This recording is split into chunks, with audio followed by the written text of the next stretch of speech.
Spin Southwest, your number one hit music station, and I'm your host, JaYne Jonas, your on-air talent, and today, that was mind-blowing. That was so great. We had I know that performance was just so amazing. Right now, we have JaYne here with us, and we're going to get to pick her mind a little bit. Hey, JaYne. Hey, Yes. Thank you so much for that. That was amazing. And now we're gonna get into your mind. So it's a scary place. You I, ready? I hope so. And so your music is very.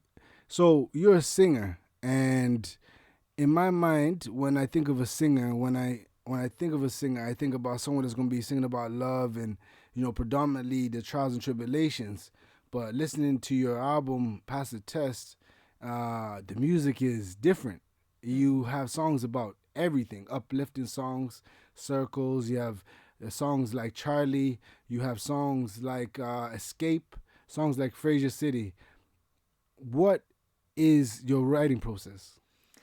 um, I write completely from my my heart, like whatever. I'm not like a storyteller songwriter. All right. You know the way some people like they take things that have happened or stories and they'll write around that kind of a thing. Mm. It has to really just be inside me. Whatever's happening in me at that moment comes out onto the page, and then I sculpt it into like something with a bit like of a narrative. Yeah. But I'm always trying to capture a feeling first. And so, would you say that love has to be so predominant in? So, my next question actually has to be, how do we encapsulate your music? What genre do we even put you in, right? Because what would you call yourself? What kind of artist would you say you are? Um, I would say that I'm a jazz inspired singer songwriter. But I have written songs across a couple of other genres. Like I've written quite a few EDM tracks for DJs and producers and stuff like that. Mm-hmm. That's kind of how, well, that was my first kind of place that I went when I was first recording and that kind of stuff. But yeah, I'm a jazz inspired singer songwriter. That's what that album is. Mm-hmm. Um, but I'm also into like alt pop. Yes, Just because that pop was in there, but yeah, it wasn't so over encompassing, yeah, So I was like, oh, it's hard to like. It's so amazing, Songs like Netflix and Breakfast, yeah, where it's about a girl just wanted to just relax. yeah, yeah, yeah, yeah. It's like a girl. Well, it's my thing. Like I know if I'm not doing great, I'll start watching loads of Netflix. And then it's like that's a little sign for me. I'm like, Jane, you're not okay because you're watching way too much Netflix. uh, And that's what that song is. And it's like, especially if I start watching Friends. oh yeah, Like, when the reruns are if on, I it's start binge watching Friends, I am not okay. yeah. Call Jane, Yeah. yeah. Oh my goodness! And then here you brought some extra people here with you. You had Ben here, and you had someone playing the guitar, and you had Yeah, someone playing the Mickey. barong. Yeah. So you had Mickey playing the guitar, and you had Ben playing the barong. Yeah. And when you perform, is it normally with a live band? Mm. What's your setup on stage?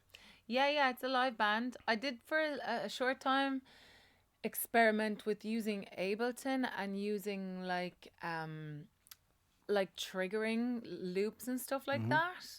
that. Because I was producing stuff on Logic, and then I was like, it was massive, and I was like, I can never play this with a band. There's like loads of electronic synths and things going on. Yeah. So like I ripped them all down, chopped them up, and put them into Ableton, and could trigger stuff in the moment and like put delays on. Mm. That was really fun for a while. Yeah. And then I just was, after a while of that, I was like, no, I want to play with some people again.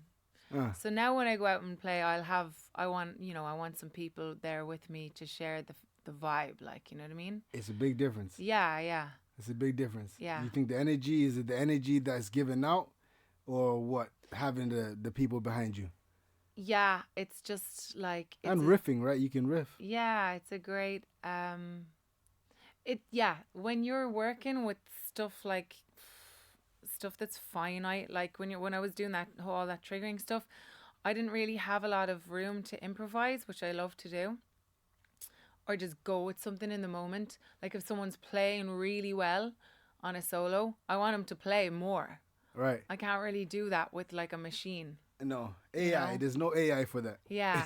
Like some artists do that, but like the way I was working with it, I was like, no, I want to be able to feel someone in the moment getting really into their what they're doing and like vibe off them in the moment, and then a whole fresh new riff or melody is going to come through in the song, and we might never play it the same way twice, and I really like that. Yeah. Yeah. Wow. And to sing the way you do is you have a unique voice. When did you realize that you could sing? Like when did you, you know, when did you start singing? I've been singing since I could talk. My dad is a singer. Oh, Papa Jane. Papa, yeah, he's a singer, a musician. My mother, like when she was having me, was at loads of gigs, and she said when she would go to the gigs, she could like feel me kicking way more and Oh, stuff. So I've always been singing. Yeah, I've always been singing. I've always been making up my own little songs and singing, and like I guess I started taking it more seriously after I got my first gig when I was doing my leaving cert, mm-hmm. and I was singing with like a big 15-piece jazz band doing all the old stuff, and I realized I could get paid to sing, and I was like, I think I'm gonna do this. Yeah, this one you found your path. Yeah, Yeah. yeah.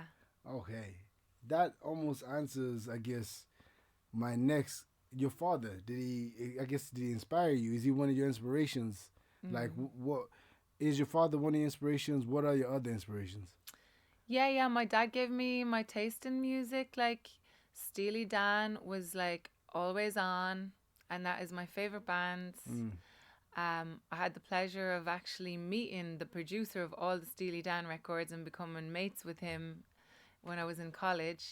Can you So imagine? we still have a link. And when I told my pop, I was like, "Get like Gary Katz, like he's into my stuff," and my dad was like, "What?" So that was cool. But Full circle. yeah, yeah. And then I was listening to I love to dance, so I was listening to Michael Jackson and Queen, and yeah, like John Coltrane. John Coltrane didn't come till later on. Oh, Yeah, that stuff came later because that's deep. Like yeah, you need to have a bit of a deeper ear and understanding, I think, to really get into that. yeah. Um, that came in the since I left like college and started deciding I want to get deeper into learning more about the theory of music. Yeah. Then I started listening to like Miles Davis and John Coltrane and like Yusuf Days and all that like really cool new wave stuff that's coming out of the UK, mind blowing instrumentalists. So well versed in music. That makes me want to know what you have going on. So can you let us know what you have going on and what we should be looking forward to? Yeah, so I'm pretty excited. I'm going to be recording. Actually, it's kind of like a fusion project. It's experimental, but I'm going to take a couple of standards, jazz standards, like one or two really lesser known ones, and a couple of Irish songs, and I'm going to record them with like jazz harmony and then like Irish instrumentation with harp and flute and that kind of stuff, Okay. and like synths and like vocal pads, and make it really like sparse and have like segues and stuff. If this is anything like what we just heard, yeah, what you're working on, then I cannot wait. I imagine we can't wait. And who did you create your last, like the song you performed for us? Who did you create it with? Was that something brand new for us or something you've been working on? Yeah, that was brand new. I wrote it. I went away with a couple of songwriters to Wicklow, last month, Ah, and we wrote a ton of tunes. And I wrote that one with Edwina Van Gook. She's from, uh, She's from Adair, and a Scottish producer called Alex Yardley. Oh. So yeah, it's a great track. It's a little bit more poppy. Yeah. But I'm gonna do like the acoustic version with the baritone and guitar, and then I'm gonna have the bigger track also. Yeah. Yeah. So you're always working, always creating. Yeah. Your mind is always working. Yeah. So now we have a segment on our show called Soundtrack to Life. Okay. And we want your soundtrack to life moment, JaYne. Has there ever been a moment where music played in the background when something was happening? Please let us know. I'm gonna say "Don't Stop Me Now" by Queen. Ah. Yeah. Yeah. That What is happened? Can like- you what happened when it played? When I was a kid, I was like, yeah, I was just really big into dancing. I can't like over express how much I was into it. Yeah. So I would spend like a lot of time in my conservatory using the double window as like my mirrored room. And that song was just like unleashed joy. And it will always be that for me. That childlike unleashed joy and just jumping around and like, don't stop me now. You know? I imagine they couldn't and they can't now. I don't know how we're gonna be able to top what you did up here. Aw, You know? stop. So JaYne, thank you so much. Thank you. We appreciate you. Spin Southwest, you. your #1 hit music station. I'm your host, God's Dreddy Jonas.